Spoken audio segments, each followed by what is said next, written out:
أعوذ بالله من الشيطان الرجيم بسم الله الرحمن الرحيم الحمد لله رب العالمين اللهم صل على سيدنا محمد وعلى آل سيدنا محمد وبارك وسلم رب اشرح لي صدري ويسر لي أمري واحلل عقدة من لساني يفقه قولي ربي زدني علما ربي زدني علما ربي زدني علما اللهم أرنا الحق حقا وارزقنا اتباعه اللهم أرنا الباطل باطلا وارزقنا اجتنابه الحمد لله. அன்புக்கும் பாசத்துக்கும் உரிய தீன் சொந்தங்களே, எல்லாம் வல்ல அல்லாஹு சுப்ஹானஹு தஆலா எந்த அவனுடைய அருள்மறை வார்த்தைகள் மலை மீது இறக்கப்பட்டால் அந்த மலையும் கூட அவனுடைய அச்சத்தால் அவன் மீது கொண்ட அச்சத்தால் பொடி பொடியாய் நொறுங்கிவிடும் என்று சொன்னானோ, அந்த அற்புத அருள்மறைகளின் வெளிச்சமான தப்சீர் பாதையிலே நம்மை நடத்தாட்டி கொண்டிருக்கிறான். இந்த அருட்கிருபி நம்மீடு புரிந்ததற்காக நன்றியும் புகழும் அல்லாவிற்கே உரித்தாகுக. லக்கல் ஹம்து லக்க ஷுக்ரியா அல்லாஹ், லக்கல் ஹம்து லக்க ஷுக்ரியா அல்லாஹ். அல்ஹம்துலில்லா. இப்ராஹிம் அலைஹிஸ்ஸலாம் அவர்களுக்கும் அல்லாவுக்கும் இடையில நடக்கக்கூடிய அந்த கான்வர்சேஷன், அந்த பேச்சினுடைய தொடர்ச்சி தான் இப்ப வரக்கூடிய ஆயத்துக்களுமா. இது எல்லாத்துலேயுமே துவாவுடைய அருமையை உணர்ந்து கொள்ள முடியும். எனக்குன்னு ஒரு ரப்பு இருக்கான், எனக்குன்னு யாருமே இல்லாம போனாலும் என் வார்த்தைகளை செவியேற்க எனக்கென்று ஒரு ரப்பு இருக்கிறான், என் வார்த்தைகளை அவன் கேட்டுக்கொள்வான் நிச்சயமாக அப்படிங்கிற நம்பிக்கையை கொடுத்து நான் எனக்குன்னு ஒரு எஜமான், அந்த எஜமானுடைய அடிமையாக நான் இருக்கேன், என்னுடைய சகல தேவைகளையும் ஏற்றுக்கொள்ள பொறுப்பேற்றுக்கொள்ள அல்லாஹ் இருக்கிறான் அப்படின்ற மனசுக்கு ஒரு ஆறுதல் தரக்கூடிய ஒரு அழகான அமல் துஆவாக இருக்குமா. மாஷா அல்லாஹ். இந்த துவாங்கிற அமல் மட்டும் இல்லைன்னா நம்ம வாழ்க்கை என்ன ஆயிருக்கும் அப்படின்னு நினைச்சு பார்த்தாலே கற்பனையே பண்ண முடியாதுமா. அவ்வளவு அற்புதமான சக்தி வாய்ந்த விஷயம் துவா. அத்வா முஹுல் இபாதா. நபிகள் நாயகம் இபாதத்துக்களுடைய மூளை தொழுகைன்னு சொன்னாங்கன்னா சில நேரத்தில் அந்த வார்த்தைக்கு அர்த்தம் புரியாதுமா. ஆனா என்ன இபாதத்துக்கள் செஞ்சாலும் அந்த இபாதத்துக்களுக்கும் அந்த அல்லாவையும் நம்மையும் இணைக்கக்கூடிய ஆற்றல் எல்லாவற்றையும் விட அந்த துவாவுக்கு நிறைய இருக்கு. மாஷா அல்லாஹ், அல்ஹம்துலில்லாஹ். அதனாலதான் ஒவ்வொரு தொழுகையினுடைய ஒவ்வொரு ரக்காத்துலையும் சூரத்துல் ஃபாத்திஹாங்கிற அற்புதமான துவாவே நம்ம முக்கியமான ஒரு பகுதியாவே ஆக்கியிருக்கோம். மாஷா அல்லாஹ்.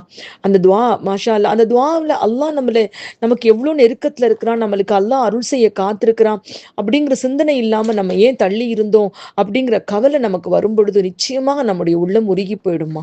அந்த சிந்தனையை பார்த்து விட்டு நம்ம ஆயத்துக்குள்ள போயிடுவோம்மா இன்ஷா அல்லாஹ்.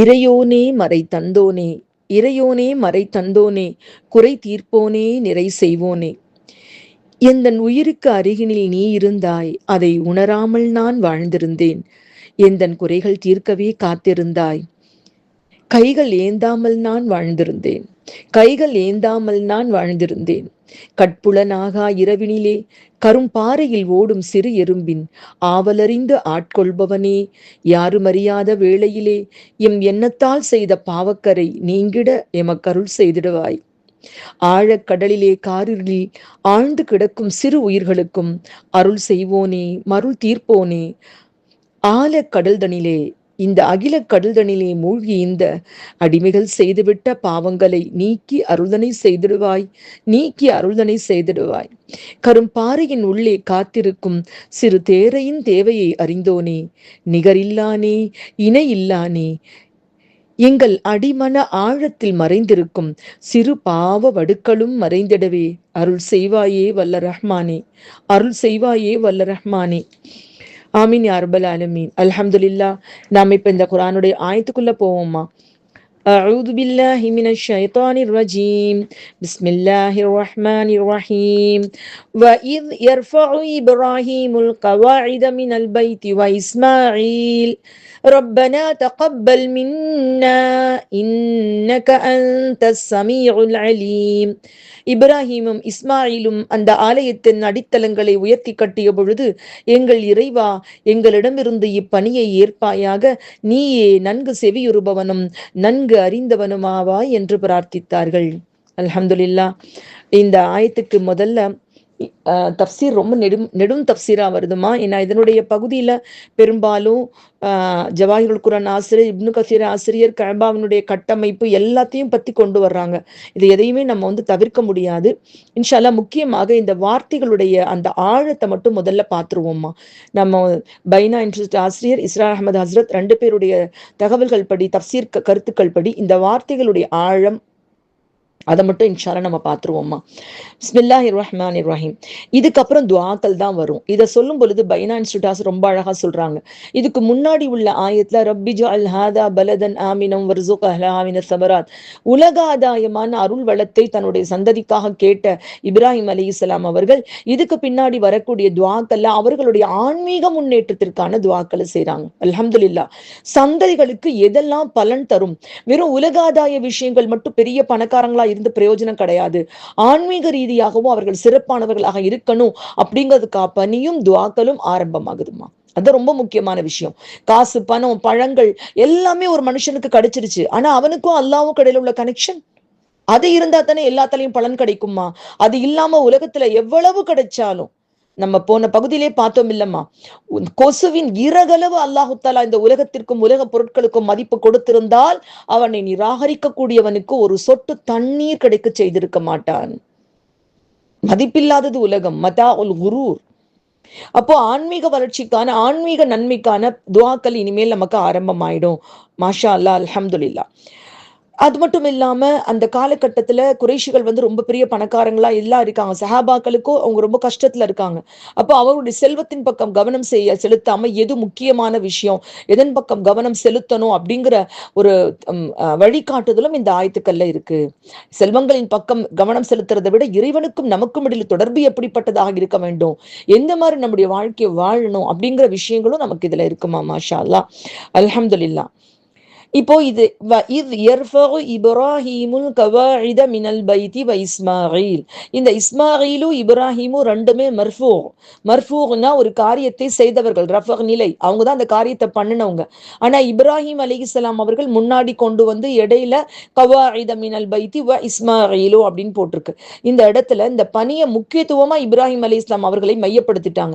நல்லா யோசிச்சு பார்த்தா அல்லாஹ்வுடைய வார்த்தையினுடைய நுட்பத்தை நம்ம புரிஞ்சு கொள்ளலாமா. ஏன்னா இப்ராஹிம் அலைஹிஸ்ஸலாம் அவர்களை யூதர்களும் புறக்கணிக்க முடியாது, யாரு கிறிஸ்தவர்களும் புறக்கணிக்க முடியாது.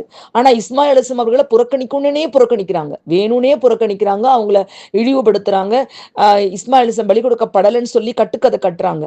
அப்போ இந்த இப்ராஹிம் அலைஹிஸ்ஸலாம் அவர்களை முன்னிலைப்படுத்தி இஸ்மாயில் அலைஹிஸ்ஸலாம் அவர்களையும் அல்லாஹு தஆலா இதுல ஹெல்ப்பர், அவங்களுக்கு உதவி செய்யக்கூடியவங்க, கஅபாவை கட்டியதில் உதவி செய்யக்கூடிய ஒரு உதவியாளராக அவங்க இருந்தாங்கன்னு குறிப்பிடக்கூடிய நிலையில அந்த ரஃபக் மர்ஃபூக கடைசியில கொண்டு வந்து இதை இப்ராஹிம் அலைஹிஸ்ஸலாம் அவர்களை முக்கியப்படுத்திட்டாங்க.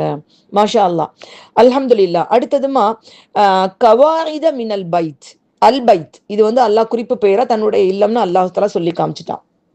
கவாயிது அப்படின்னா என்னன்னா, இங்க இதுல இஸ்ரா அஹ்மத் ஹஜ்ரத்தும் சொல்றாங்கம்மா, இந்த கவாயிது அப்படிங்கிறது நமக்கு நிறைய விளக்கங்களை கொடுக்கக்கூடியதாக இருக்கிறது. எப்படின்னா, இதுக்கு முன்னாடி காபத்துல்லா இருந்துச்சா இல்ல இப்ராஹிம் அலைஹிஸ்ஸலாம் அவங்க தான் புதுசா கட்டினாங்களா அப்படிங்கிற கேள்விக்கு தெளிவான விடை கொடுக்குது. அதன் அடித்தளங்களை உயர்த்தி கட்டினார்கள்னு வருதே தவிர புதிதாக கட்டினார்கள்னு வரல. அப்போ அங்க அஸ்திவாரம் இருந்தது. ஆதம் அலைஹிஸ்ஸலாம் அவர்கள் அவர்களுடைய மகன் ஷீத் அலைஹிஸ்ஸலாம் அவர்களோடு கட்டினாங்க.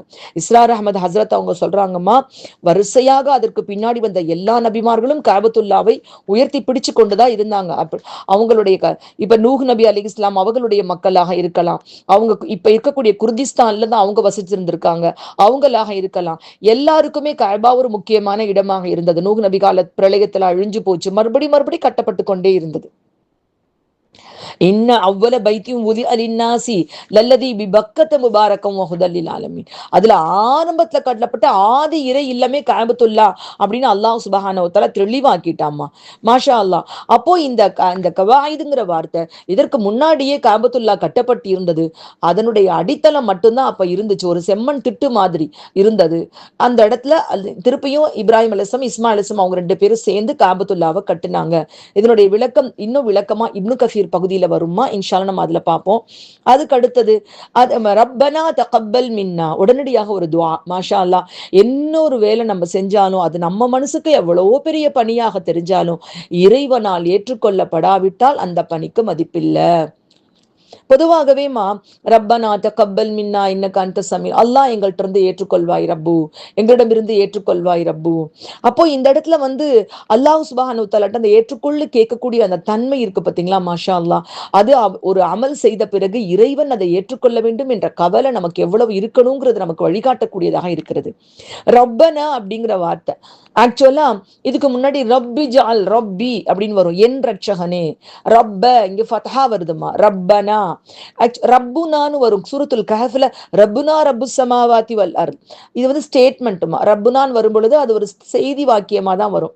அல்லாஹ் வானங்கள் பூமி ரட்சகன். ஆனா எப்பெல்லாம் நம்ம அல்லாட்ட கேட்கிற மாதிரி வருதோ, எங்கள் இறைவா எங்களுக்கு கொடுன்னு கேட்கிற மாதிரி வருதோ, அந்த இடத்துல எல்லாத்துலயுமே குர்ஆன்ல ரப்பனா அப்படின்னு ஃபத்ஹா வச்சு வரும். நம்ம கவனிச்சுட்டே வரலாம். அதே மாதிரி இப்ராஹிம் அலைஹிஸ்ஸலாம் இதுக்கு முன்னாடி கேட்ட ரப்பி ரப்பி ஜஅல் ஹாதா பலதன், ரப்பி என்னுடைய ரட்சகனே. அப்போ இந்த ரப்பி ரப்ப இதெல்லாம் வரும் பொழுது அதனுடைய குறிகள் மாஷால நமக்கு என்ன யார் கேட்கிறாங்க அப்படிங்கிறத உணர்த்தக்கூடியதாக இருக்குது. ரப்பனா கேட்கக்கூடிய நிலைமை. இது நமக்கு யா அல்லாஹ் எங்களுக்கு கொடுப்பாயாக, ரப்பனா எங்களுக்கு கொடுப்பாயாக. அங்க ரப்பி ஜஅல்னு தனிப்பட்டு தான் கேட்டாங்கம்மா இப்ராஹிம் அலைஹிஸ்ஸலாம் அவர்கள். இந்த இடத்தை கேட்கிறப்போ ரப்பனா இஸ்மாயில் அலைஹிஸ்ஸலாம் அவர்களையும் தன்னோடு சேர்த்து கொண்டு அந்த பாரம்பரியத்திற்காக துஆ செய்றாங்க. அல்ஹம்துலில்லாஹ். எங்கள் ரட்சகனே அப்படின்னு சொல்லிட்டு கேட்கிறாங்கம்மா. இஸ்மாயில் அலைஹிஸ்ஸலாம் அவர்களையும் தங்களோடு சேர்த்து கொண்டு கேட்கிறாங்க. என்ன காரணம்னா, இந்த பிள்ளையினுடைய பாரம்பரியத்தை அல்லாஹு தஆலா காப்பாத்தணும். அப்ப இப்ப இருக்கக்கூடியது படி இப்ராஹிம் அலைஹிஸ்ஸலாம் அவங்க வழிகாட்டுறாங்க, இஸ்மாயில் அலைஹிஸ்ஸலாம் இருக்காங்க. ஆனா இந்த இம்மீடியட் ஜெனரேஷனை தாண்டி இதையும் அல்லாஹு தஆலா ஏற்றுக்கொள்ளணும். அதுக்கு அடுத்து வரக்கூடிய தலைமுறையாக வரக்கூடிய சந்ததிகளையும் அல்லாஹு தஆலா காப்பாத்தணும் அப்படிங்கிற கவலையில அவங்க கேட்கிறாங்க. அவர்களையும் சேர்த்து கொண்டு கேட்கிறாங்க. மாஷா அல்லாஹ். அல்ஹம்துலில்லாஹ். இந்த தகப்பல் அப்படிங்கிற வார்த்தைக்குமா, இந்த கப்பல் அப்படிங்கிற வார்த்தைக்கு என்ன மீனிங்? தஃபஅல அப்படிங்கிற வசன் அமைப்புமா இந்த வார்த்தை. அதுக்கு என்ன அர்த்தம் அப்படின்னு சொல்றாங்கன்னா, மாஷா அல்லாஹ், ரொம்ப அந்த வார்த்தையே ஒரு ஸ்பெஷலான வார்த்தை. அது எந்த ஒரு அமல் செஞ்சாலும் ஏற்றுக்கொள்வாயாகன்னு கேட்கிறோம் பார்த்தீங்களா. இதுக்கு ரப்ப நக்பல் துஆ ஹாதா, ரப்ப நக்பல் அப்படின்னு கேட்டிருக்கலாம். இக்பல் அப்படின்னாலும் ஏற்றுக்கொள்வாயாகன்னு அர்த்தம். கபில இக்பில் ஏற்றுக்கொள்வாயாக, யா அல்லாஹ் இக்பல் ஏற்றுக்கொள்வாயாக. அதுக்கே சொல்றாங்க, விளக்கம் சொல்றாங்கம்மா. இது ஈஸியாக ரப்ப நக்பல் அப்படின்னு சொல்லியிருக்கலாம். அல்லாஹ் எங்களுடைய ஏற்றுக்கொள்வாயாக, ரப்ப நக்பல் மின்னா எங்களிடமிருந்து ஏற்றுக்கொள்வாயாக அப்படின்னு ஈஸியா கேட்டு போயிருந்திருக்கலாம். ஆனா இந்த இடத்துல ரப்பனா தகப்பல் அப்படின்னு கேட்கிறாங்கன்னா, இந்த தஃபஅல் அப்படிங்கிற சர்ஃப் இருக்கு பார்த்தீங்களா, இதுக்கு என்ன அர்த்தம்னா அக்செப்டிங் கிரேசியஸ்லி வில்லிங்லி. அது ரொம்ப இரக்கத்தோட கருணையோட ஆசையோடு அவர்கள் கேட்கக்கூடிய துவாவை ஏற்றுக்கொள்வது அப்படிங்கிறது இதுக்கு அர்த்தமா. மாஷா அல்லாஹ். அதுதான் அதனுடைய அர்த்தம், ஸ்பெஷல் அர்த்தம். இந்த கப்பல் அப்படின்னு கேட்கக்கூடிய இடத்துல அதனுடைய அர்த்தமே அவ்வளவு அழகாக வருது. இதனுடைய அசல் வர்பு கபில கபில யக்பலு. இதை தகப்பல் அப்படின்னு சொல்லும் பொழுதுமா, இதை ஒரு ஆசையோடு அல்லாஹ் ஏற்றுக்கொள்ளணும், இதுல எதையுமே புறக்கணிச்சிடக்கூடாது அப்படிங்கிற கவலையோடு அல்லாஹ்விடம் மனமுவந்து கேட்கிறப்பதான் ரப்பனா தகப்பல் மின்னா அப்படிங்கிற துவாவை செய்யறோம். யா அல்லாஹ் கிருபையுள்ள நாயனே, எங்களுடைய இந்த சிறிய பணியையும் யா அல்லாஹ் ரப்பனா தகப்பல் மின்னா, இதற்காக நேரம் செலவு செய்து கேட்பவர்களும் கேட்கிறார்கள் இந்த தப்சீரை. யா அல்லாஹ் எங்களுடைய சிற்றறிவுக்கு எட்டிய வண்ணம் சான்றோர்களுடைய உரைகளிலிருந்து நாங்கள் எடுத்துச் சொல்லக்கூடிய இந்த பணியையும் ரப்பனா தகப்பல் மின்னா, ரப்பனா தகப்பல் மின்னா இன்னக அன்த ஸமீஉல் அலீம். அல்ஹம்துலில்லாஹ். தகப்பல்ங்கிற வார்த்தையும் அவ்வளோ ஒரு அழகான ஒரு வார்த்தைமா. சாதாரணமா ஏற்றுக்கொள்ளு கேட்கறது கிடையாது. அது அல்லாட்ட ரொம்ப நம்பிக்கை வச்சா, அல்லாஹ் ரொம்ப ஆசையா ரொம்ப அன்போடு அப்படி ஆவலோடு அதை ஏற்றுக்கொள்ளணும் அப்படிங்கிற மாதிரியான ஒரு உணர்வுபூர்வமான ஒரு வார்த்தையாக இருக்கு. மாஷா அல்லாஹ். பைனா இன்ஸ்டியூட் ஆசிரியர் சொல்றாங்க, ரப்பனா தகப்பல் மின்னா. என்ன வேலை பண்ணுனாங்கன்னு அதுல குறிப்பிடல. அந்த துவா மட்டும் தனியா நீங்க எடுத்து பார்த்தீங்கன்னா, ரப்பனா தகப்பல் மின்னா, அல்லாஹ் எங்களிடமிருந்து ஏற்றுக்கொள்வாயாக. எதை ஏற்றுக்கொள்றது அப்படிங்கறத பத்தின விளக்கம் எல்லாம் அதுல வராது. இதுக்கு விளக்கம் அவங்க சொல்றாங்க, அந்த காட்சி நம் மனக்கண்ணில் ஓட இந்த துவாவை நம்ம ஓதணும். ஏன்னா அது நான் முன்னாடி இது யர்ஃபஉ இப்ராஹிமுல் கவாயித மினல் பைத்தி வ இஸ்மாயில், அப்படியே அந்த செம்மண் திட்ட தந்தையும் மகனுமாக, மகன் அந்த கற்களை எல்லாம் எடுத்து கொண்டு வந்து கொடுக்க, தந்தை ஒரு கல் மேலே ஏறி நின்று அதை சுத்தி கட்டி அந்த காபத்துல்லாவை முடிக்கக்கூடிய அந்த காட்சியை நம் மனக்கண்ணில் கொண்டு வந்து இந்த துவாவை நம்ம செய்யறோம். மாஷா அல்லாஹ். அதுக்கு அவங்க சொல்றாங்கம்மா, இதுல இருக்க இமேஜ் மிஸ் ஆகுது. ஆனா எதுக்குன்னு சொன்னா, அந்த காட்சியில் நம்மை மூழ்கடித்து இந்த துவாவை கேட்டிருக்காங்கன்னு நம்ம புரியணும். அந்த காட்சியில் நம்ம மூழ்கடிச்சு அப்படியே இந்த துவாவை அவங்க கேட்கணும். நம்ம ஒரு விஷயம் முடிச்சா கூட இப்படியே கேட்கலாம், நம்ம அந்த பணியில் நம் மூழ்கி இருக்கும் நிலையில் நம்ம அல்லாஹ் கிட்ட இந்த துவாவை கேட்கலாம். மாஷா அல்லாஹ்.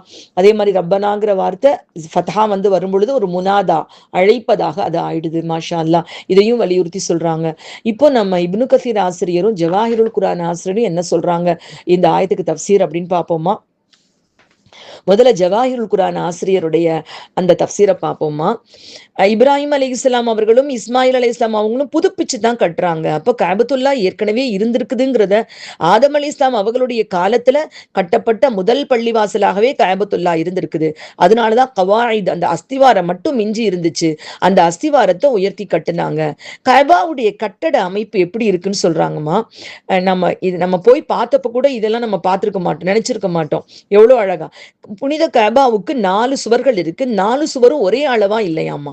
அதனுடைய கிழக்கு பக்க சுவர் வந்து 33 முழம். அந்த திசையில தான் கபாவுடைய தலைவாசல் இருக்குது. கிழக்கு பக்கத்துல கபாவுடைய தலைவாசல் 33 முழம். அதற்கு எதிர் திசையான மேற்கு பக்க சுவர் வந்து 31 முழம் கொண்டதாக இருக்குது. ஹஜருல் அஸ்வத் பதிக்கப்பட்டுள்ள தெற்கு பக்கம் இருக்கக்கூடிய சுவர் 20 முழங்கள்.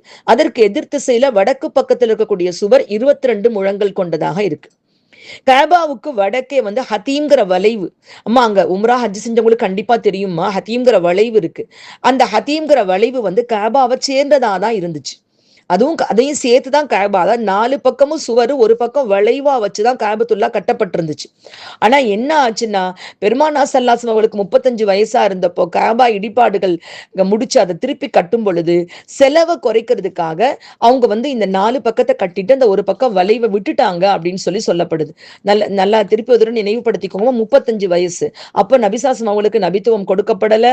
நமக்கு வந்து ஹிராமலை குகை, நமக்கு குரான் எதுவுமே வழங்கப்படாத காலகட்டத்துல இந்த மாதிரி 4 பக்கமும் வச்சு கட்டியிருக்காங்க. இந்த புனித கஅபாவை பழுதடைஞ்சிருந்த நிலையில இப்ராஹிம் அலைஹிஸ்ஸலாம் அவங்க புதுப்பிச்சு கட்டினாங்க. அதுக்கப்புறம் யாரெல்லாம் கட்டினாங்கன்னா, அதுக்கப்புறம் அது வந்து பழுதடைஞ்சு போன பொழுது பனு ஜுர்ஹம் கோத்திரத்தார். இந்த பனு ஜுர்ஹம் கோத்திரத்தார் யாருன்னா, ஹாஜரா அம்மையார் தன்னுடைய மகன் இஸ்மாயில் அலைஹிஸ்ஸலாம் அவர்களோடு தனிமையாக அந்த இடத்துல இருந்த பொழுது முதலாக அங்க வந்து சேர்ந்த கோத்திரத்தார் பனு ஜுர்ஹம் கோத்திரத்தார். அவங்க தான் அதை மறுபடியும் எடுத்து கட்டியிருக்காங்க. அதுக்கப்புறம் அமாலிக் அப்படிங்கிற கோத்திரத்தார் கஅபத்துல்லாவை எடுத்து கட்டியிருக்காங்க. அண்ணல் நபி ஸல்லல்லாஹு அவங்களுடைய 5வது பாட்டனாரான குசை பின் கிலாப் அப்படிங்கிறவங்க கஅபாவை கட்டி அதனுடைய மேல் தளம் இருக்குல்லமா, இப்ப அதுல அந்த மேல் தளம் இப்ப திறந்து அந்த இடத்துல வந்து மரங்களாலான படிகளை, மேல் தளத்தை மரங்களாலான மாடியாகவே ஆக்கிட்டாங்களாம். மரம் வச்சு ஒரு மாடியை ஆக்கி அது மாடி உள்ள இடமாகவே மாத்தி வச்சிருந்தாங்க. அதுக்கப்புறம் நபி ஸல்லல்லாஹு அலைஹி வஸல்லம் அவங்களுடைய காலத்துல கஅபா சிதிலமடைஞ்ச பொழுது நமக்கு எல்லாருக்கும் தெரியும் அவங்க வரலாறுல பெருமானா ஸல்லல்லாஹு அலைஹி வஸல்லம் அவங்களை சேர்ந்து கொண்டு பணியாற்றினாங்க. அப்போ ஹஜருல் அஸ்வத் கல்ல எங்க வைக்கிறது அப்படிங்கிற இடத்துல பயங்கரமான சர்ச்சை ஏற்பட்டுருச்சு. ஆளாளுக்கு எனக்கு தான் உனக்கு தான் சொல்லிட்டு சண்டை அதிகமாகி ரத்தத்துல கை நனைக்கக்கூடிய அளவுக்கு ஒரு பெரிய சண்டையாக மாறின பொழுது சமாதானமாகி பெருமானா ஸல்லல்லாஹு அலைஹி வஸல்லம் அவர்கள் மூலமாக அது வந்து ஒரு துண்டில் எடுத்து வைக்கப்பட்டு எல்லா கோத்திரத்தார்களும் அந்த துண்டை பிடிச்சு தூக்கி அதை நபி ஸல்லல்லாஹு அலைஹி வஸல்லம் முபாரக்கான கரங்களால அதை இப்ப இருக்கக்கூடிய இடத்துல பொருத்தி வச்சிருக்காங்க. அதுக்கு பின்னாடி மக்கா வெற்றிக்கு பின்னாடி அன்னை ஆயிஷா ரலியல்லாஹு தஆலா அன்ஹா நபி ஸல்லல்லாஹு அலைஹி அவங்க சொல்லியிருக்காங்களாமா, கஅபாவுக்கு 2 தலைவாசல் இருந்துச்சு. ஒன்னு வந்து நுழையிறதுக்கு, மற்றொன்று வெளியேறுவதற்கு வசதியாக அமைக்கப்பட்டிருந்துச்சாம் ஆரம்ப காலகட்டங்கள்ல. அதே மாதிரி ஹத்தீம்ங்கிற அந்த இடம், அந்த ஹத்தீம் அப்படிங்கிற அந்த வளைவு இருக்கு பாத்தீங்களா, அது வந்து முன்னால நான் சொன்ன மாதிரி கஅபாவோடு இணைக்கப்பட்டிருந்துச்சு. அப்போ அது சொல்றாங்க, அவங்க சொல்லக்கூடிய வார்த்தையை கொண்டு பெருமானா ஸல்லல்லாஹு அலைஹி வஸல்லம் சொல்லியிருக்காங்க ஆயிஷா ரலியல்லாஹு தஆலா அன்ஹா அவங்கள்ட்ட, உனது சமூகத்தார் அப்படின்னா யாரு, குறைஷிகள், உமது சமூகத்தார் இஸ்லாத்திற்கு புதியவர்களாக இல்லாதிருப்பின், இஸ்லாத்துக்கு புதுசா இப்பதான் வந்திருக்காங்க, ஏன்னா மக்கா வெற்றிக்கு பின்னாடி தானே எல்லாருமே இஸ்லாத்தை ஏற்றுக்கொண்டாங்கம்மா, புதியவர்களாக இல்லாது இருப்பின் ஆரம்ப அமைப்பிலேயே கஅபாவை நான் கட்டி விடுவேன். இப்படி நபி ஸல்லல்லாஹு அலைஹி வஸல்லம் அவர்கள் ஆயிஷா ரலியல்லாஹு தஆலா அன்ஹா அவங்ககிட்ட சொல்லியிருக்காங்கம்மா. இது வந்து எல்லாருக்கும் பரவலான தெரிஞ்ச ஹதீஸாவே இருந்துச்சு. அப்புறம் அன்னை ஆயிஷா ரலியல்லாஹு தஆலா அன்ஹா அவங்களோட சகோதரி மகன் அப்துல்லா பின் ஜுபைர் ரலியல்லாஹு தஆலா அன்ஹு அவங்க மக்காவுடைய ஆட்சியாளராக இருக்காங்க.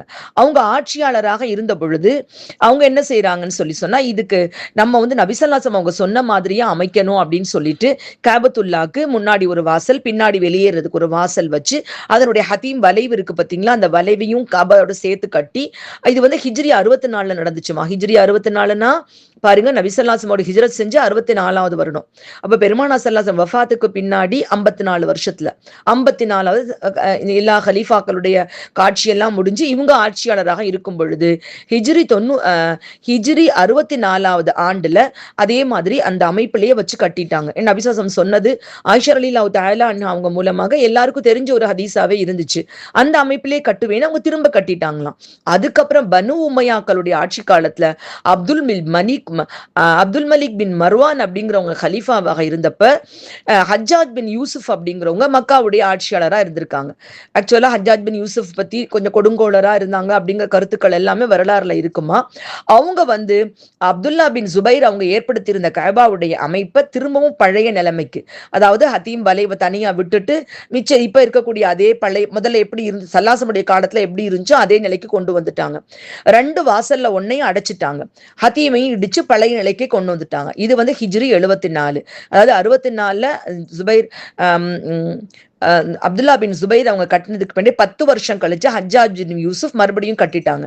அதுக்கு பின்னாடியே ஹலீஃபா ஹாரூன் ரஷீத் அவங்களுடைய காலத்துல அவங்க நபிசல்லாசம் அவங்க ஆசைப்பட்ட மாதிரி மறுபடியும் நம்ம அப்துல்லா பின் ஜுபைர் அவங்க கட்டின மாதிரி இது இந்த பழைய அமைப்பு கொண்டு வந்துடலாம் அப்படின்னு நினைச்சு கஅபாவை மாற்றி அமைக்கலான்ட்டு அப்போ இமாம் மாலிக் ரஹ்மத்துல்லாஹி அலைஹி உங்களுக்கு மாலிகி மதஹபுடைய இமாம் அவங்கதாம்மா. அவங்கெல்லாம் அந்த காலத்துல வாழ்ந்திருக்காங்க. அவங்கள்ட்ட யோசனை கேட்டிருக்காங்க, நம்ம இப்படி மாத்தி அமைச்சு கட்டலாமான்னு யோசனை கேட்டிருக்காங்க. அதுக்கு அவங்க சொல்லியிருக்காங்க, அழகான யோசனை சொல்லியிருக்காங்க. இது ஒரு கேலி கூத்தாயிடும், கேளிக்கை ஆயிடும், கஅபாவுடைய கண்ணியத்துக்கு இழுக்காயிடும். நீங்க ஒருத்தருக்கு ஏன்னா எல்லாமே ஹதீஸ் தான். இப்ப ஹஜ்ஜாஜ் இப்னு யூசுப் அவங்க மாத்தி கட்டினது நபிசல்லாஹு அவங்களுடைய காலத்துல எப்படி இருந்துச்சோ அந்த அமைப்புல இருக்கணும்னு கட்டுனாங்க.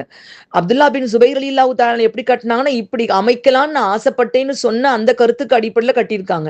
ரெண்டுமே புறம்பானது கிடையாது, தவறானதுன்னு சொல்ல முடியாது. ஆனாலும் இப்படி மாற்றி மாற்றி கட்டும் பொழுது கஅபாவுக்கு ஒரு இழுக்காயிடும், கேளிக்கை ஆயிடும். அதனால அதுல எந்த மாற்றமும் செஞ்சிடாதீங்க அப்படின்னு சொல்லிட்டு அதே அமைப்பிலே வச்சுட்டாங்கம்மா. ஹிஜ்ரி 1040வது வருஷம் வரைக்கும் கஅபாவுடைய கட்டட அமைப்பு இதே நிலையில இருந்துச்சு. அதுக்கப்புறம் கட்டடம் ரொம்ப பழசானதுக்கு அப்புறம் துருக்கி சுல்தான் முராத் பின் அஹ்மத் அப்படிங்கிறவங்க கஅபாவை புதுப்பிச்சு கட்டினாங்க. ரொம்ப அழகான முறையில சலவை கற்கள்லாம் பதிச்சு கஅபாவை அழகுபடுத்தினாங்க. இன்னைக்கு வரைக்கும் கஅபா அதே நிலையில நீடிக்குது. இன்னைக்குமே சொல்லுவாங்க, துருக்கிகள் வந்தாங்கன்னா சொல்லுவாங்க, நாங்க தான் இதை கட்டணும்னு நமக்கு பெருமையாக அவர் ரொம்ப பெருமையாக சொல்லிக் கொள்வாங்களாம். அவங்கதான் இது கடைசியா இதை கட்டி இதை முடிச்சதுமா. கஅபாவுடைய அந்த பழமை, அதனுடைய உண்மைத்தன்மையை பத்தி எல்லாருமே ஏற்றுக்கொண்டிருக்காங்க. கிறிஸ்தவர்களை பத்தி சொல்றாங்கம்மா. இங்க கிறிஸ்தவர்கள்ல சிலர் கஅபா எவ்வளவு பேர் மறுத்தாலும் கஅபத்துல்லாவுடைய மகிமையை ஒத்துக்கொள்றாங்க. திருக்குரான ஆங்கிலத்தை மொழிபெயர்த்த ஜார்ஜ் சேல் அப்படிங்கிற ஒரு கிறிஸ்தவர். இவர் யாருன்னா ஜார்ஜ் சேல் 1697 இருந்து 1736 வரைக்கும் வாழ்ந்தவர். இவங்க எழுதுறாங்கம்மா, மக்காவை பக்கா என்று அழைப்பார்கள். இரு சொற்களும் பொருள் ஒன்றுதான். அதிகமாக ஒன்று சேர்தல், நெரிசல் மிகுந்திருத்தல் என்பது பொருள். இது உலகின் மிக தொன்மையான நகரம் அப்படின்னு சொல்றாங்க. சேல் சொல்றத இன்னும் சொல்றாங்கம்மா, மக்காவில் உள்ள இறை ஆலயம் அரபுகளிடம் புனிதமானதாகும். இறை ஆலயங்களில் மிகவும் தொன்மையான ஆலயம் இதுவே ஆகும். முஹம்மதுக்கு ஸல்லல்லாஹு அலைஹி வஸல்லம் பல நூற்றாண்டுகளுக்கு முன்பே இது இருந்து வருகிறதுன்னு எழுதியிருக்காங்க. நல்லா கவனிச்சுக்கோங்கம்மா, இது கிறிஸ்தவர்கள்ல ஒருத்தரே அது ஏற்றுக்கொண்டிருக்காங்க. அதே மாதிரி இன்னொரு அறிஞர்மா, அவர் சர் வில்லியம் மூர் அப்படிங்கிறவங்க வாழ்ந்த ஆண்டு 1819 இருந்து 1905 வரைக்கும் வாழ்ந்திருக்காங்க. அவர் சொல்றாரு, தன்னுடைய முஹம்மதுடைய வாழ்க்கை வரலாறு லைஃப் ஆஃப் முஹம்மது ஸல்லல்லாஹு அலைஹி வஸல்லம் அப்படிங்கிற புத்தகத்துல 101, 103வது பேஜ்ல இருக்குமா, மக்காவின் சமயம் தொடர்பான வரலாறு மிகவும் பழமையானது என்பதை ஒப்புக்கொள்ள வேண்டி இருக்கிறது. வரலாற்று காலத்திற்கு முன்பிருந்தே அரபுகளின் மையமாக கஅபா இருந்து வந்துள்ளது. அதன் புனிதத்துவம் ஒப்புக்கொள்ளப்பட்ட ஒன்றாகும் அப்படின்னு சொல்லியிருக்காங்க. மாஷா அல்லாஹ். எந்த வகையில பார்த்தாலும் கஅபத்துல்லாவுடைய மகிமை எல்லாருமே ஏற்றுக்கொண்டிருக்காங்கம்மா. நபி இப்ராஹிம் அலைஹிஸ்ஸலாம் அவங்களும் இஸ்மாயில் அலைஹிஸ்ஸலாம் அவங்களும் புனித கஅபாவை கட்டி முடித்த பிறகு ரப்பனா தகப்பல் மின்னா இன்னக அன்த ஸமீஉல் அலீம். மாஷா அல்லாஹ். இதை சொல்லும் பொழுது ரொம்ப அழகான விளக்கம் கொடுக்குறாங்க ஜவாஹிருல் குர்ஆன் ஆசிரியர். என்ன நற்கருமங்கள் நீங்க எப்படிப்பட்டதை செஞ்சாலும் அது அல்லாஹ்விடம் ஒப்புக்கொள்ளப்பட்டால் தான் அதற்கு பலன் உண்டு. அதனால நாம் செய்யக்கூடிய நல்ல பணிகளை ஏற்றுக்கொள்ளுமாறு அல்லாஹ்வை நாம் வேண்டிக் கொள்ள வேண்டும்ங்கிறது இந்த வசனம் நமக்கு உணர்த்துது. இப்படி அல்லாஹ்வை பணிஞ்சு அவனுடைய திருப்தியை வேண்டி நிற்கக்கூடிய மனநிலை ஒருத்தருக்கு வந்துட்டா தான் புரிந்த நற்செயல் குறித்து பெருமையும் அவங்களுக்கு வர வாய்ப்பு இருக்காது. மாஷா அல்லாஹ். அல்லாஹ் இதை நான் தான் செஞ்சேன் அப்படின்னு சொல்லாம இதை அல்லாஹ் ஏத்துக்கிட்டாதான் இதுல மகிமை இருக்குன்னு எப்போ நம்ம அல்லாஹ் கிட்ட பணிஞ்சிட்டோமோ அப்போ நமக்கு அந்த பெருமை ஏற்படுறதுக்கும் வாய்ப்பு இருக்காது. அந்த சேவைகள்ல முன்னேற்றமும் அபிவிருத்தியும் ஏற்படும் அப்படின்னு சொல்றாங்க. மாஷா அல்லாஹ். இப்ராஹிம் அலைஹிஸ்ஸலாம் அவர்களும் இஸ்மாயில் அலைஹிஸ்ஸலாம் அவர்களும் மேற்கொண்ட இந்த அற்புதமான கஅபத்துல்லாவை கட்டக்கூடிய திருத்தொண்டை அல்லாஹ் ஏற்றுக்கொண்டும் விட்டான். புனித கஅபாவை காலத்துக்கும் வழிபாட்டு தலமாக அல்லாஹ் ஆக்கிட்டான். இந்த உலகம் இருக்கக்கூடிய காலம் வரை புனித கஅபாவை உலக மக்கள் தரிசித்துக் கொண்டே இருப்பார்கள். மாஷா அல்லாஹ். அதுக்கு இந்த பணிவும் அவங்க கேட்ட அந்த அழகான துவாவும் ஒரு காரணம்னு எடுத்து சொல்றாங்கம்மா. அல்ஹம்துலில்லாஹ். இப்னு கசீர் ஆசிரியர் வரலாற்றையே கொண்டு வந்துட்டாங்கம்மா. மாஷா அல்லாஹ். பெண்கள்ல முதல்ல இடுப்பு கச்சை அணிந்து இஸ்மாயில் அலைஹிஸ்ஸலாம் அவங்களுடைய தாயார் ஹாஜரா அலைஹிஸ்ஸலாம் அவங்கள்ட்ட தான் வந்துச்சான். அதாவது அவங்களுடைய சாரா அலைஹிஸ்ஸலாம் அவங்களுக்கு தம்மால ஏற்பட்ட ஒரு பாதிப்பை அவங்க தம்மால ஏற்பட்ட ஒரு பாதிப்பு, ஒரு கஷ்டத்தை நீக்கிறதுக்காக என்ன பாதிப்புன்னு சொல்றாங்கன்னா, இப்ராஹிம் அலைஹிஸ்ஸலாம் அவர்களை ஹாஜரா அம்மையார் திருமணம் முடிக்க அனுமதி கொடுத்ததும் சாரா அம்மையார் தான். இயற்கையிலே பெண்களுக்கு ஒரு மன ஏக்கம் வரும் தான். நம்ம அப்படி ஒரு ஏக்கம் தன்னால ஏற்பட்டுருச்சு அப்படிங்கிற அந்த கவலை, அந்த பாதிப்பை நீக்கணும் அப்படிங்கிறதுக்காகவே இடுப்பு கச்சை அணிந்து தன்னுடைய பணிப்பெண், அவங்களுக்கு ஒரு பணிப்பெண்ணாகவே தன்னை காட்டிக்கொள்ள நினைச்சாங்களாம் ஹாஜரா அம்மையார். மாஷா அல்லாஹ். அதனால இடுப்பு கச்சை அணிந்து கொண்டவர்கள் அப்படின்னு சொல்லிட்டு ஆசிரியர் எடுத்து சொல்றாங்கம்மா. இஸ்மாயில் அலைஹிஸ்ஸலாம் அவங்களுடைய தாய்ப்பால் பருவக்கூடிய பருவம் வந்துருச்சு. அந்த பருவத்துல இப்ராஹிம் அலைஹிஸ்ஸலாம் அவர்கள் ஹாஜரா அலைஹிஸ்ஸலாம் அவர்களையும் இஸ்மாயில் அலைஹிஸ்ஸலாம் அவங்களையும் கூட்டி கொண்டு வந்து கஅபாவுக்கு பக்கத்துல, அதாவது அதுக்கு மேல் பகுதியில இப்போ இருக்கக்கூடிய ஜம்சம் கிணற்றுக்கு மேல ஒரு பெரிய மரக்கட்டை ஒண்ணுக்கு பக்கத்துல விட்டுட்டாங்க. அந்த காலத்துல மக்கால யாருமே கிடையாது, தண்ணி கிடையாது. அப்படி இருந்தும் அவங்கள அங்க விட்டுட்டாங்க. அல்லாஹ்வுடைய கட்டளை. அவங்க கிட்ட பேரிச்சம்பழம் நிறைஞ்ச தோல் பை ஒன்னையும் தண்ணீர் இருக்கக்கூடிய தண்ணீர் பை ஒன்னையும் கொடுத்துட்டாங்க. அதுக்கப்புறம் இப்ராஹிம் அலைஹிஸ்ஸலாம் ஷாம் பலஸ்தீன் நோக்கி நடக்க ஆரம்பிச்சிட்டாங்க. அப்போ இஸ்மாயில் அலைஹிஸ்ஸலாம் அவங்களுடைய அன்னையான ஹாஜரா அலைஹிஸ்ஸலாம் அவங்க சொல்றாங்க, பின்தொடர்ந்து ஓடி வந்து கேட்கிறாங்க, இப்ராஹிமே, மனிதரோ வேற எந்த பொருளுமோ இல்லாத இந்த பள்ளத்தாக்குல எங்களை விட்டுட்டு நீங்க எங்க போக போறீங்க அப்படின்னு கேட்டாங்க. இப்படி பல முறை அவங்க கேட்டோம். இப்ராஹிம் அலைஹிஸ்ஸலாம் அவங்கள்ட்ட இருந்து அவங்க ஹாஜரா அம்மையாவை திரும்பவே பார்க்கல. அதுக்கு பின்னாடி அவங்க கேட்கிறாங்க, உங்களுக்கு அல்லாஹ் இப்படி கட்டளை இட்டானா அப்படின்னு அவங்க கேட்க, ஹாஜரா அலைஹிஸ்ஸலாம் அவங்க கேட்ட உடனே இப்ராஹிம் அலைஹிஸ்ஸலாம் பதில் சொல்றாங்க, ஆம் அப்படின்னு சொல்றாங்க. சொன்ன உடனே அந்த புனித தாய் சொல்லக்கூடிய பதில், அப்படி என்றால் அல்லாஹ் எங்களை கைவிட மாட்டான் அப்படின்னு சொல்லிட்டு திரும்பி போயிட்டாங்க. இப்ராஹிம் அலைஹிஸ்ஸலாம் அவங்க கொஞ்ச தூரம் சென்று போய் ஒரு மலைக்குன்றுக்கு பக்கத்துல வந்து தன்னை யாருமே பார்க்காத இடத்துக்கு வந்து இருந்துட்டு கஅபாவை முன்னோக்கி தன்னுடைய கரங்களை உயர்த்தி ஒரு துவா செய்றாங்க. அல்லாஹு அக்பர். அவங்களெல்லாம் விட்டுட்டு வந்து யாரும் பார்க்காத ஒரு இடத்துல இருந்து அல்லாஹ் கிட்ட துவா செய்றாங்கம்மா. அந்த துவா பதிவாகி இருக்குது 14வது அத்தியாயம் 37வது ஆயத்துல. ربنا إني أسكنت من ذريتي بواد غير ذي زرع عند بيتك المحرم ربنا ليقيموا الصلاة فاجعل أفئدة من الناس تهوي إليهم وارزقهم من الثمرات لعلهم يشكرون. எங்களுடைய ரப்பே, நிச்சயமாக நான் என்னுடைய சந்ததியில் இருந்து கண்ணியத்துக்குரிய உன்னுடைய வீட்டின் அருகில் விவசாயமற்ற இப்பள்ளத்தாக்கில் குடியமர்த்தி இருக்கிறேன். எங்களுடைய ரப்பே, தொழுகையை அவர்கள் நிலைநிறுத்துவதற்காக மனிதர்களில் சிலரின் இதயங்களை அவர்களின் பால் சாய்ந்ததாக நீ ஆக்கிவிடுவாயாக. அவர்கள் உனக்கு நன்றி செலுத்துவதற்காக அவர்களுக்கு நீ கனி வகைகளிலிருந்து உணவு அளிப்பாயாக. அந்த இடத்துல நின்று துவா செய்றாங்க. துவா எவ்வளவு அழகா கபூல் ஆயிருக்கா அப்படிங்கிறது நம்ம இப்ப பார்க்கக்கூடியவர்களாக இருக்கிறோமா. இஸ்மாயில் அலைஹிஸ்ஸலாம் அவங்களுடைய அன்னை ஹாஜரா அம்மா இஸ்மாயில் அலைஹிஸ்ஸலாம் அவங்களுக்கு பாலூட்ட தொடங்குறாங்க. தண்ணியில இருந்து தாகத்துக்கு தண்ணி அருந்தவும் தொடங்கிட்டாங்க. பையில அந்த தண்ணி தீந்து போயிடுச்சு. தன்னுடைய மகன் தாகத்தால புரண்டு அழுகிறத பார்த்த உடனே பார்க்க பிடிக்காம கொஞ்சம் தூரம் நடந்து போறாங்க, யாராவது உதவி கிடைப்பாங்களா அப்படின்னு. பூமியில தனக்கு ரொம்ப பக்கத்துல இருக்கக்கூடிய சஃபா மலை தான் அவங்க கண்ணில் பட்டுச்சு. உடனே அது மேல ஏறி நின்றுட்டு யாராவது மனுஷங்க தென்பட, ஏன்னா மேட்ல ஏறினா தானே தெரியுமா, தென்படுவாங்களான்னு சொல்லிட்டு மேலே ஏறி நின்று அப்படியே பாக்குறாங்க. யாருமே அங்க இல்ல. உடனே சஃபால இருந்து இறங்கிட்டாங்க. அதுக்கப்புறம் பள்ளத்தாக்கிட்ட போறாங்க. திரும்பி தன்னுடைய மேலங்கியுடைய ஓரத்தை உயர்த்தி பிடிச்சுக்கிட்டு சிரமப்பட்டு ஓடுற மனுஷனை மாதிரி ஓடி போய் பள்ளத்தாக்க கடந்து போறாங்க. அப்புறம் மர்வா மலை குன்றுக்கு வர்றாங்க. அது மேல ஏறி நின்று யாராவது இருக்காங்களா அப்படின்னு பாக்குறாங்க. நம்ம கண் முன்னாடி கற்பனை பண்ணி பாருங்கம்மா. அந்த பயங்கரமான அந்த இடத்துல ஒரு சின்ன பெண் தன்னுடைய குழந்தைய வச்சிருக்கக்கூடிய ஒரு தாய், அவளை தாய், யாருடைய ஆதரவும் இல்லாம சஃபா மேல ஏறுறாங்க. தன்னுடைய மேல் அங்கேயே பிடித்து கொண்டு வேகமாக ஓடி இறங்கி வந்து மர்வா மலைக்கு மேலே ஏறுறாங்க. அங்க யாராவது இருக்காங்களா? யாருமே காணல. இப்படியே 7 முறை ஓடி வர்றாங்க. இப்னு அப்பாஸ் ரலியல்லாஹு அன்ஹு அவங்க சொல்றாங்கம்மா, இதனால் தான் இன்று ஹஜ்ஜுக்கு செய்யக்கூடிய மக்களுக்கிடையே சை ஓடுகிறார்கள், தொங்கோட்டம் ஓடுகின்றார்கள் என்று நபி ஸல்லல்லாஹு அலைஹி வஸல்லம் அவங்க சொன்னாங்களாம். மாஷா அல்லாஹ். அது அல்லாஹ்வுக்கு ரொம்ப பிடிச்சு போனதுனால ஹஜ்ஜுடைய ஒரு கிரியையாவே ஆக்கிட்டான். அல்ஹம்துலில்லாஹ். அப்புறம் ஹாஜரா அலைஹிஸ்ஸலாம் மருவாவுக்கு பக்கத்துல வந்த பொழுது ஒரு குரல் கேக்குது அவங்களுக்கு. உடனே தமக்கு தாமே சும்மா எரி, இது வந்து ஏதோ ஒரு பிரம்மையா இருக்கும் அப்படின்னு நினைச்சுக்கிறாங்க. அப்புறம் திருப்பி அது கேட்கிற மாதிரி ரொம்ப கூர்ந்து கவனிக்கிறாங்க. அப்பவும் அதே குரல் கேக்குது. உடனே அல்லாஹ்வுட அடியாரே, நீங்க சொல்றது எனக்கு காதுல கேக்குது, நான் செவியுறுகிறேன். உங்கள்ட்ட உதவியாளர்கள் யாராவது இருந்தால் என்னிடம் அனுப்பி என்னை காப்பாற்றுங்களேன் அப்படின்னு சொல்லிட்டு கேட்கிறாங்க. உடனே அவங்களுக்கு முன்னால ஒரு வானவரை இப்போ இருக்க ஜம்சம் கிணத்துக்கு பக்கத்துல பாக்குறாங்க. அவர் தன்னுடைய குதிகாலால மண்ணை தோன்றாங்க, தன்னுடைய ரெக்கைகளால தோன்றாங்கன்னு சொல்லலாமா, சொல்லியிருக்கலாம். ரெக்கைகளாலையும் தோண்டி இருக்காங்க. உடனே தண்ணி வெளிப்படுது. ஹாஜரா அம்மா அங்க ஒரு தொட்டி மாதிரி அமைக்க ஆரம்பிச்சிட்டாங்க தண்ணிக்காக. உடனே தன்னுடைய கையால அப்படி செஞ்சுட்டு ஓடிராத நில்லு, ஜம் ஜம் ஜம் ஜம்னு சொல்லிட்டாங்க. அந்த பேரே அதுக்கு நிலைச்சிருச்சுமா. அந்த தண்ணியை அள்ளி தன்னுடைய தண்ணீர் பையில நிரப்பிக்கிட்டாங்க. அது அள்ள அள்ள பொங்கி வர ஆரம்பிச்சிருச்சுமா. இஸ்மாயில் அலைஹிஸ்ஸலாம் அவர்களுடைய நபி ஸல்லல்லாஹு அலைஹி வஸல்லம் சொல்றாங்கம்மா, இஸ்மாயில் அலைஹிஸ்ஸலாம் அவர்களுடைய அன்னைக்கு அல்லாஹ் அருள் புரிவான, கருணை புரிவானாக.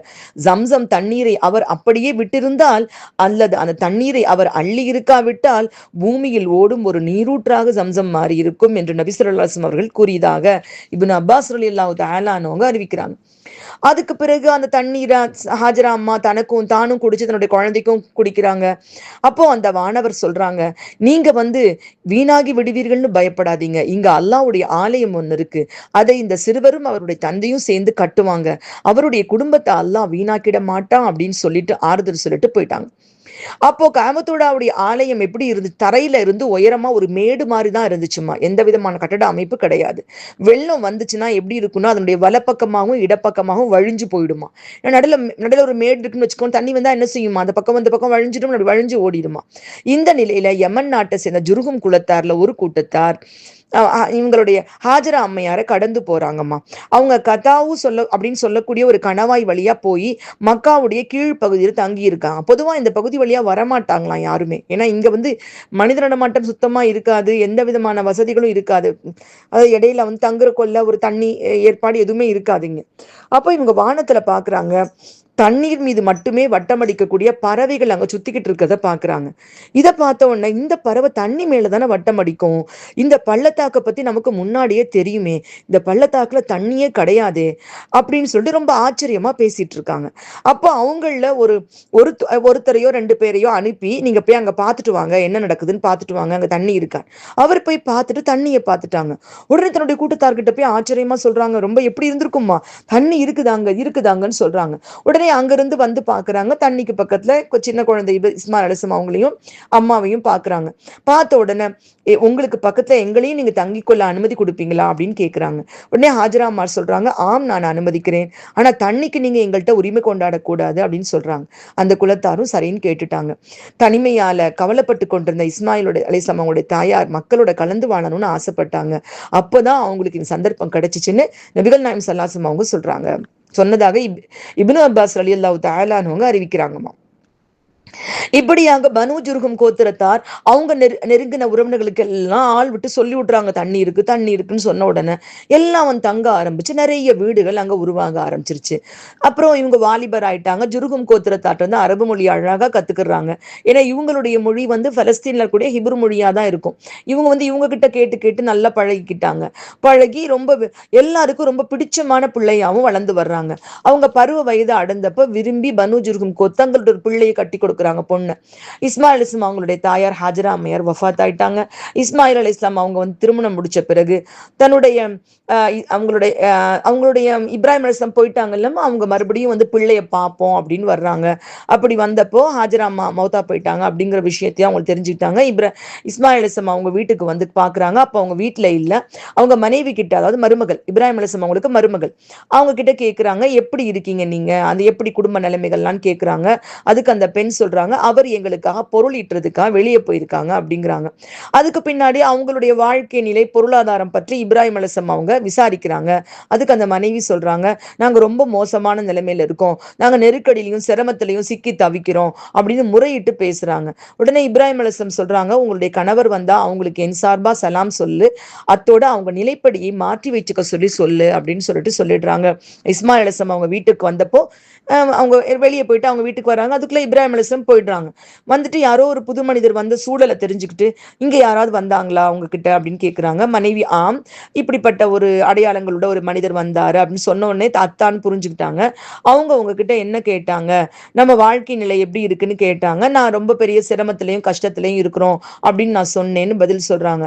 அதுக்கு இஸ்மாயில் அலைஹிஸ்ஸலாம் அவங்க, உங்களுக்கு ஏதாவது அவங்க பதில் சொன்னாங்களா அப்படின்னு கேட்குறாங்க. ஆமா, உங்களுடைய சார்பில் அவங்களுடைய சார்பில் உங்களுக்கு சலாம் சொன்னாங்க, இந்த நிலைப்படியை மாற்றிக்கோங்க அப்படின்னு சொல்லிட்டு போனாங்க. உடனே இஸ்மாயில் அலைஹிஸ்ஸலாம் அவங்க சொல்றாங்க, அவன் வந்தது என்னுடைய தந்தை, உங்களை பிரிஞ்சு விடுமாறு எனக்கு அவங்க உத்தரவு கொடுத்திருக்காங்க, அதனால என்ன ரொம்ப குறை சொல்றாங்க அப்படிங்கிறத கேட்டுக்கிட்டோ தந்தையுடைய அட்வைஸ்மா அவங்க சொல்றாங்க, நீங்க உங்க தாய் வீட்டாரோட போய் நீங்க சேர்ந்துக்கோங்க அப்படின்னு சொல்லி அவங்கள மனவிலக்கு செஞ்சு அவங்களுடைய ஜுர்ஹும் அனுப்பிட்டு ஜுர்ஹும் கோத்திரத்துல இருந்தே வேறொரு பெண்ணை திருமணம் முடிக்கிறாங்க.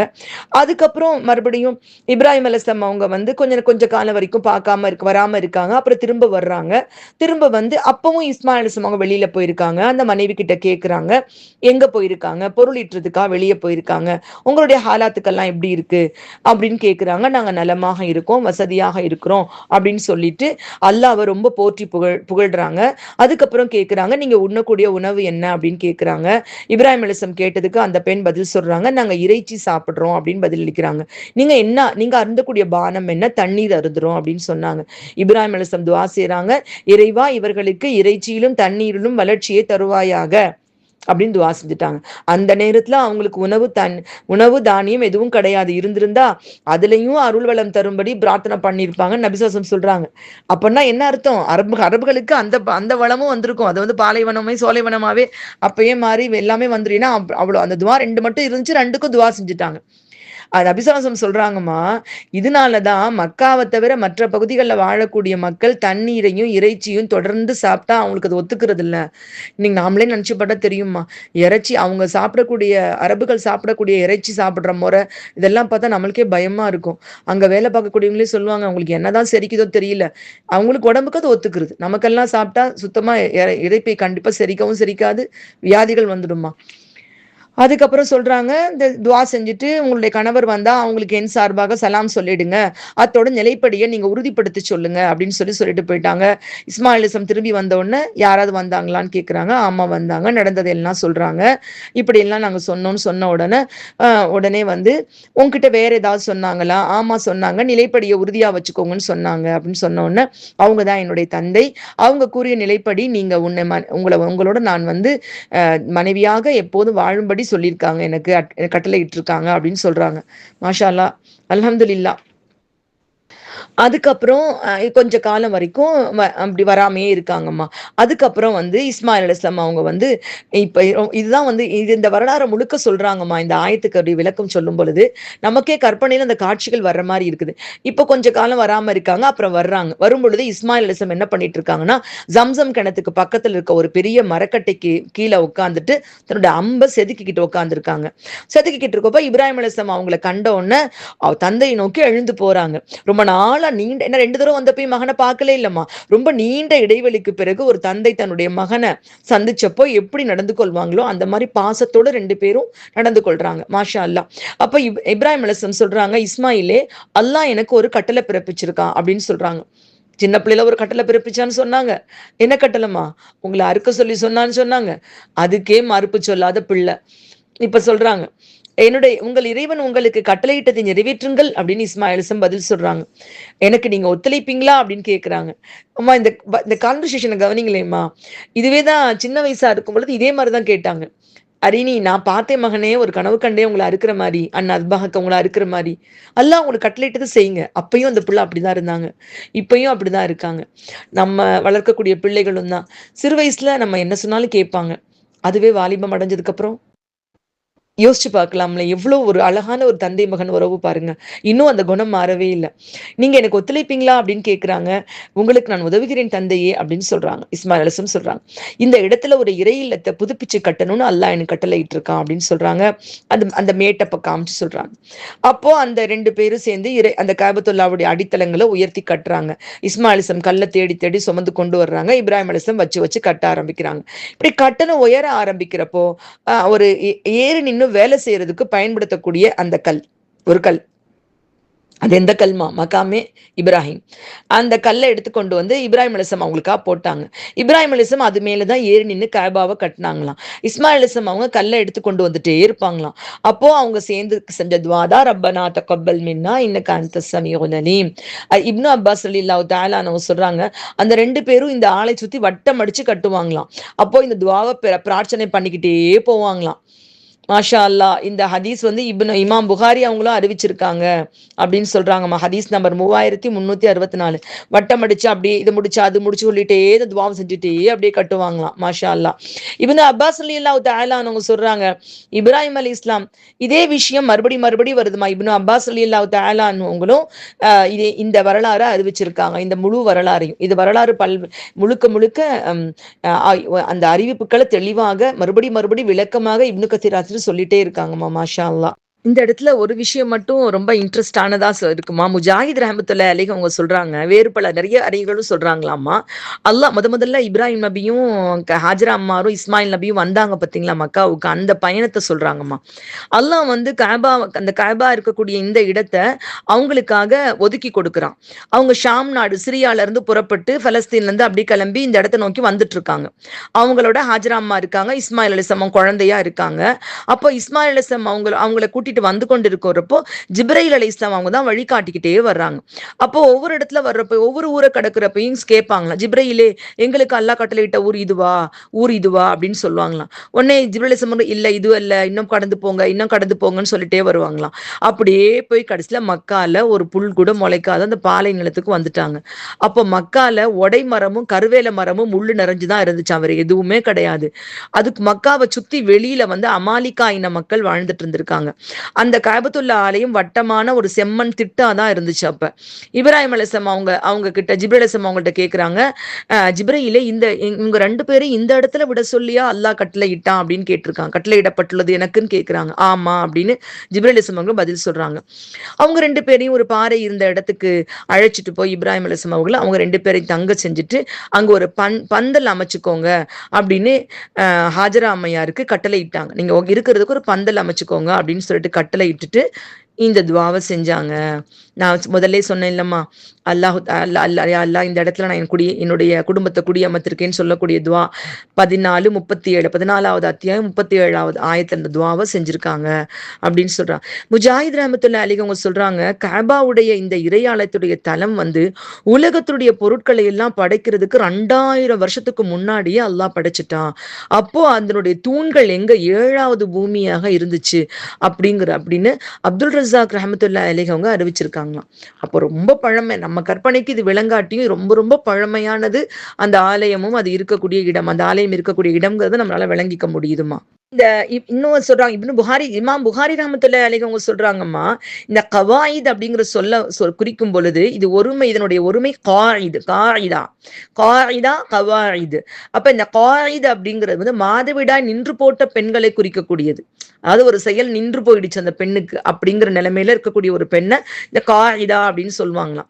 அப்போ அந்த காபத்துல்லாவுடைய அந்த இடம் வந்து அப்படி ஒரு மணல் திட்டாக அது முழுக்க அந்த நின்று போன ஒரு நிலைமையில அது இருந்திருக்கு. மாஷால்லா. அந்த இடத்துல கவாயித் இந்த காயிதுங்கிற வார்த்தைக்கான விளக்கமாக இதை சொல்றாங்க. இப்னு கசீர் ஆசிரியரும் அதே மாதிரி நபி ஸல்லல்லாஹு அலைஹி வஸல்லம் அவங்களுக்கும் ஆயிஷா ரலியல்லாஹு தஆலா அன்ஹா அவங்களுக்கும் நடந்த அந்த கஅபாவுடைய கட்டும் அளவை பற்றிய உரையாடல், அதுக்கப்புறம் அப்துல்லா ஜுபைர் ரலியல்லாஹு தஆலா அன்ஹு அவங்க வந்து அதை திருப்பி அமைச்சு கட்டுனது எல்லாத்தையுமே நமக்கு திரும்பவும் அவங்களும் விளக்கமா சொல்றாங்கம்மா.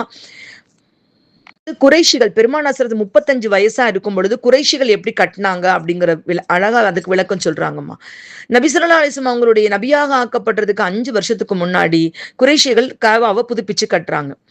அப்போ முகமது பின் இஸ்ஹாக் ரஹமத்துல்லாஹி அலைஹி இவங்க சொல்றாங்க, குறைஷிகள் காபாவை புதுப்பிச்சு கட்டுறதுக்காக எல்லா மக்களும் திரண்டுட்டாங்க. ஏன்னா ரொம்ப இடிஞ்சு போயிடுமோன்னு பயப்படுறாங்க எல்லாருமே. அப்ப காபா வந்து ஒரு அஸ்திவாரத்துக்கு மேல பூசப்படாத வெறும் கல் சுவரா தான் இருந்துச்சு. அதை உயர்த்தி கட்டணும், அதுக்கு மேற்கூரை வேணும்னு அவங்க ஆசைப்படுறாங்க. ஏன்னா சில பேர் காபாவுடைய கருவூலத்தையும் களவாடி இருக்கிறதுனால இதை பாதுகாப்பாக்கணும்னு அவங்க ஆசைப்படுறாங்க. இந்த நிலையில ரோம நாட்டு வணிகர்கள்ல ஒருத்தருக்கு சொந்தமான கப்பல் வந்து ஏதோ தர தட்டி, ஏதோ ஒரு பிரச்சனையில தர தட்டி ஜித்தா கடற்கரையில சிதிலமடைஞ்சு கரை ஒதுங்கிடுச்சு. கடல்ல ஏதோ ஒரு பிரச்சனை இல்லை, அது வந்து கடை ஒதுங்கிருச்சுமா. அது கப்பல் வந்து மரத்துல செய்யப்பட்டதுன்னு உங்களுக்கு எல்லாருக்கும் தெரியுமா. அந்த கப்பலுடைய பலகைகள் எல்லாம் பிரிச்சு எடுத்து அதை வச்சு கபாவுக்கு மேற்கூரை அமைக்கணும் அப்படின்னு முயற்சி பண்றாங்க. கிப்தி வம்சத்தை சேர்ந்த ஒரு தச்சர் ஒருத்தர் அப்ப மக்கால இருந்தாரு. அந்த பலகைகள் எல்லாம் சீரமைக்கிறதுக்கு குறைஷிகள் சில பேரை ஏற்பாடு பண்ணிட்டாங்க. அப்போ அந்த சமயத்துல கபாவுடைய கிணத்துல இருந்து ஒரு பாம்பு வெளியே வந்து கபாவுடைய சுவர் மேல நிக்குதுமா. அதுக்கு பக்கத்துல யார் போனாலும் உடனே தீண்டு பாஞ்சிட்டு அது வந்து வாயை பழந்துக்கிட்டு வருமா. அதை பார்த்துட்டு மக்கள்லாம் பயந்துட்டு போயிருவாங்களாமா. வழக்க மாதிரி ஒரு நாள் அந்த பாம்பு காபாவுடைய சுவர் மேல நின்றப்போ அல்லாவுடைய நாட்டம் ஒரு பெரிய பறவை வந்து அந்த பாம்பை பிடிச்சு கொண்டு போயிடுச்சு, கொத்தி கொண்டு போயிடுச்சு.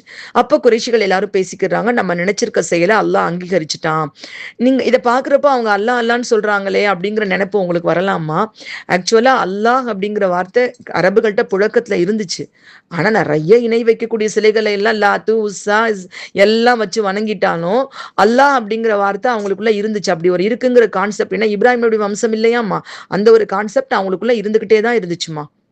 நம்ம இன்னும் அடுத்த ஆயத்தினுடைய பகுதியில இன்னும் ஆச்சரியமான விஷயங்களை பார்க்கலாம். அந்த காலகட்டத்துல யார் யாரெல்லாம் இருந்தாங்கன்னா ஜவாஹிருல் குர்ஆன் ஆசிரியர் எடுத்து சொல்றாங்கம்மா. அந்த காலகட்டத்துல பெருமானா ஸல்லல்லாஹு அலைஹி வஸல்லம் அவர்களுடைய அந்த நபித்துவத்துக்கு முன்னாடியே ஒரு சில பேர் இந்த ஏகத்துவ கொள்கையில பிடித்தமா இருந்திருக்காங்க. இந்த கஅபா கட்டப்பட்ட நோக்கமே ஓரிரை கொள்கையில மில்லத்தை நம்முடைய மார்க்கத்தின் தந்தையாக இப்ராஹிம் அலைஹிஸ்ஸலாம் அவங்களுடைய ஈமான் இல்லையா காரணம்மா. அவங்களுடைய ஈமானுடைய வெளிப்பாடு தானே காபத்துல்லா, அவங்களுடைய பணிதலுடைய வெளிப்பாடு தான் காபத்துல்லாவுடைய கட்டுமான பணி எல்லாமே. அப்போ அதனுடைய தாக்கங்கள் இருந்து கொண்டே தான் இருந்துச்சு. அப்போ அவங்க சொல்றாங்க அல்லாஹ் வந்து அங்கீகரிச்சுட்டான்னு எதிர்பார்க்கிறோம், நம்மளுக்கு வந்து கிடைச்சிருச்சு, நம்ம இனி வந்து காபத்துல்லாவை கட்டலாம் அப்படின்னு நினைச்சிட்டு நம்மளுக்கு எல்லாரும் அந்த பணியை ஆரம்பிக்கிறாங்க. அப்போ உடனே வந்து நபிசாசம் அவங்களுடைய தந்தையின் தாய்மாமன், அவங்க அத்தாவுடைய அப்துல்லா அவங்களுடைய தாய்மாமனான வஹப் பின் அம்ர் பின் ஆயித் அப்படிங்களுடைய மகன் எந்திரிச்சு கஅபால இருந்து ஒரு கல்லை உருவி எடுக்கிறாங்க. அப்போ அந்த கல் அவருடைய கையில இருந்து எகிரி மறுபடியும் அந்த இடத்திலே போய் மறுபடியும் பொருந்திக்கிட்டுச்சான்.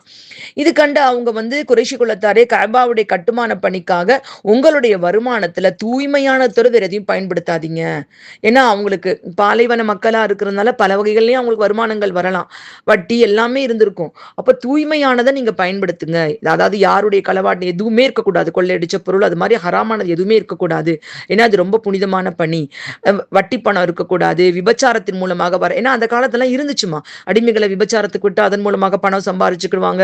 இது மாதிரி மக்கள்கிட்ட இருந்து அக்கிரமமாக அடிச்சு கொள்ளையடிக்கப்பட்ட பணம் இப்படி எதுவுமே இருக்கக்கூடாது, ஹலாலான பணமா தான் இருக்கணும். ஏன்னா அந்த நிகழ்ச்சிகள்லாம் அவங்க மனசுக்குள்ள ஒரு அச்சத்தை ஏற்படுத்தி இருக்குது. அந்த பாம்பு வெளிவந்தது, அந்த உருவன கல்லு மறுபடியும் உள்ள போய் சொருகி கொண்டது, இது எல்லாமே. அதுக்கப்புறம் குறைஷிகள் அந்த பணியை தங்களுக்கு எல்லாம் பிரிச்சுக்கிட்டாங்க, யார் யார் என்னென்ன பண்றது. அதனுடைய வாசல் பகுதியினுடைய வேலையை பனு அப்து மனாஃப் அப்படிங்கிறவங்களும் பனி சஹரா கோத்திரத்தாருக்கும் கிடைச்சிருச்சு. ஹஜருல் அஸ்வத் கல் இருக்கக்கூடிய மூளைக்கு ருக்குனில் யமானிங்கிற மூளைக்கும் இடைப்பட்ட பகுதியோட வேலை பனு மக்சூம் குலத்தாருக்கு கிடைச்சிச்சு.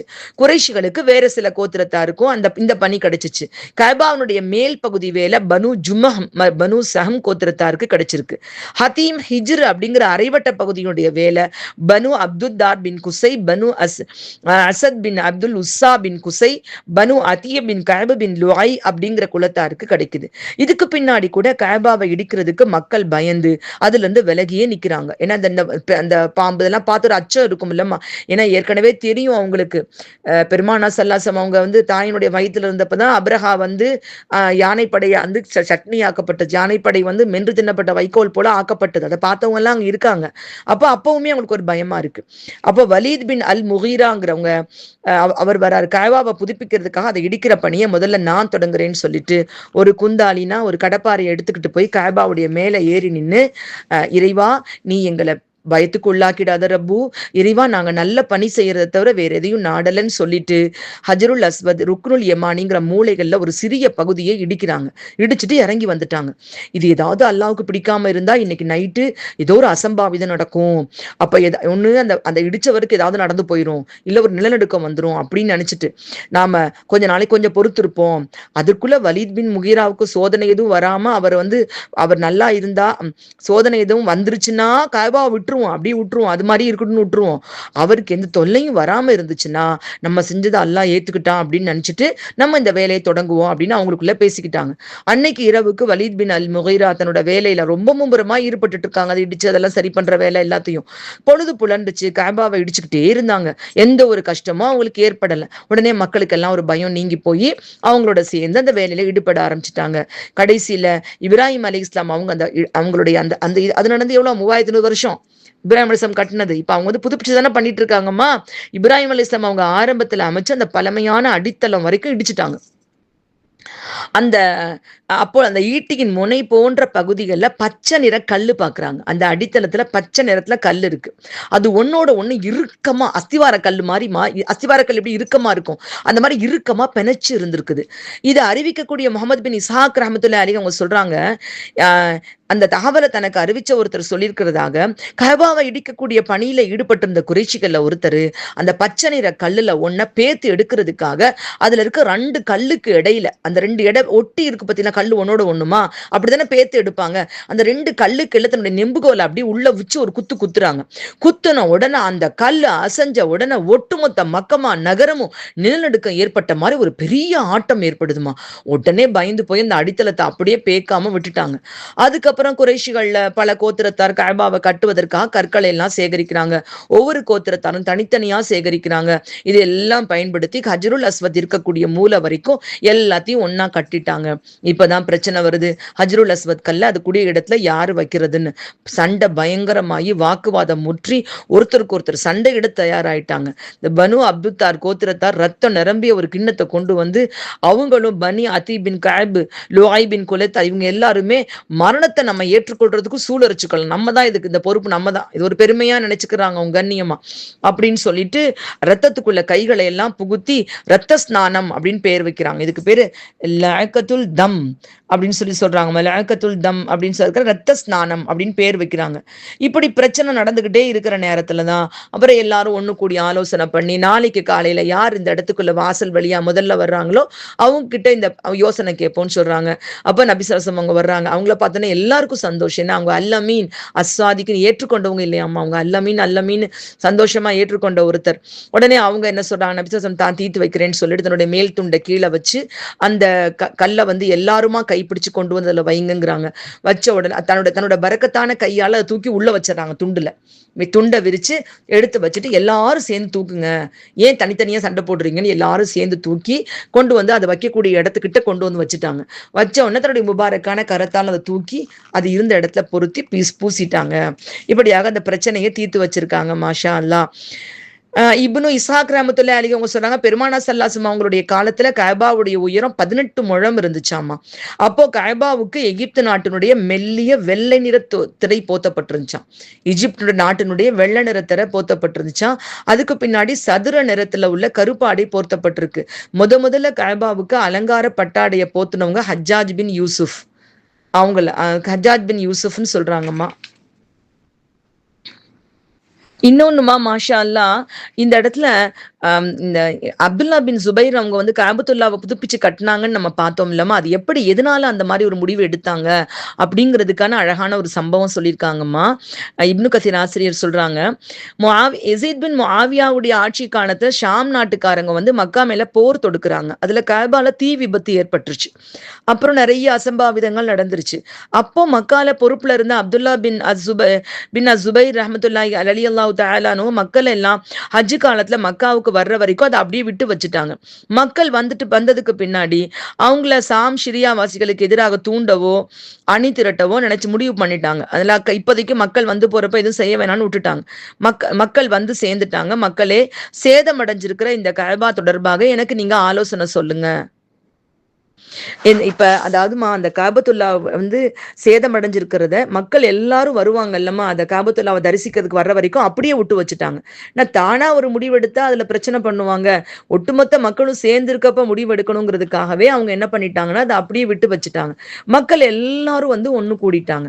ஒண்ணு கூடினதுக்கு முன்னாடி மக்கள்கிட்ட கேட்குறாங்க, என்ன சொல்றாங்கன்னா, இது நீங்க இதை பத்தி நீங்க என்ன நினைக்கிறீங்க, இப்படி ஒரு நிகழ்வு நடந்திருக்குது, இதுக்கு நீங்க என்ன நினைக்கிறீங்க அப்படின்னு சொல்லிட்டு இதை நான் இடிச்சிட்டு புதுப்பிச்சு கட்டவா, இல்ல இது சேதமடைஞ்சிருக்கிற பகுதியை மட்டும் ரிப்பேர் பண்ணிக்கலாமா அப்படின்னு கேட்கிறாங்க. அதுக்கு இப்னு அப்பாஸ் ரலியல்லாஹு தஆலா அவங்க சொல்றாங்க, இது தொடர்பா எனக்கு ஒரு யோசனை தோணுது.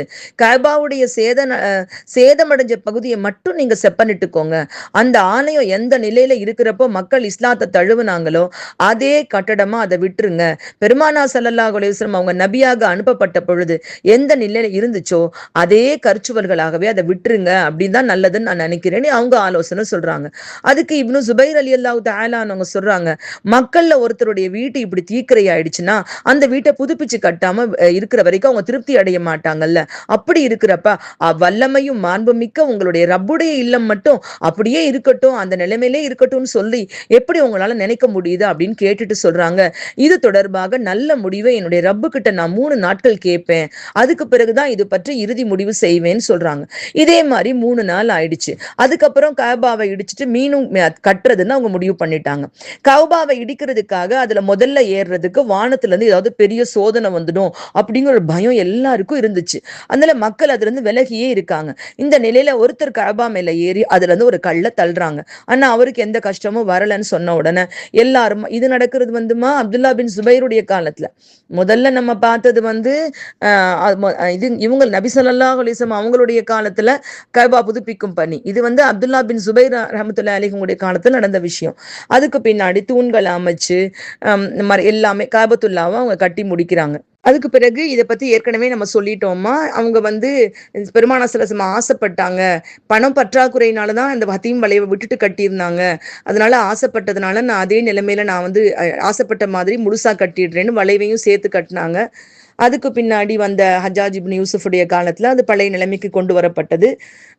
இன்ஷா அல்லாஹ் அல்ஹம்துலில்லாஹ் துருக்கியினுடைய மன்னர் கட்டினதோட கஅபா அதேனுடைய நிலைமையில இன்னைக்கு இன்ஷா அல்லாஹ் நம்ம பார்க்கக்கூடிய வடிவத்துல கஅபத்துல்லாஹ் பரக்கத்தாக அமைஞ்சிருக்குமா அல்ஹம்துலில்லாஹ். கஅபாவுடைய இறுதி காலத்தை பத்தியும் நபி ஸல்லல்லாஹு அலைஹி வஸல்லம் அவங்க செய்திகள் சொல்லியிருக்காங்கம்மா. கேட்கும் பொழுதே மனசுக்கு ரொம்ப வேதனையாக இருக்குமா.